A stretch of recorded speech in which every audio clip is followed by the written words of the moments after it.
दोदापुर जे ॻोठ नसरुल्ला दश्ती वासी नौजवान पुलिसरा नमूने गुम थी वियो, जंहिं सबबि वारिस सख़्त परेशान आहिनि। वारसनि जो चवणु आहे त ख़ान मोहम्मद दश्ती जो गुज़िरियल ॾींहं खां को पतो नाहे पइजी सघियो।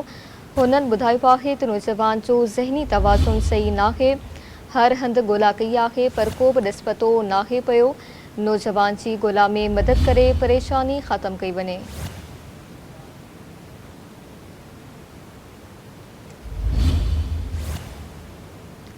दोदापुर जे ॻोठ नसरुल्ला दश्ती वासी नौजवान पुलिसरा नमूने गुम थी वियो आहे, जंहिं सबबि वारिस सख़्त परेशान आहिनि। तफ़सील मालूम कंदासीं सिंधी वी न्यूज़ रिपोर्टर हनीफ़ मुंदराणी खां। जी हनीफ़, आगाह कजो। जी बिल्कुल तव्हांखे ॿुधायां त दोदापुर वेझो मोहम्मदपुर थाणे जे अॼु ॻोठ नसरुल्ला दश्ती वासी नौजवान आहे उहो पिरसरा नमूने गुम थी वियो आहे, जंहिंखां पोइ वारस जेके आहिनि जो सख़्तु परेशान आहिनि।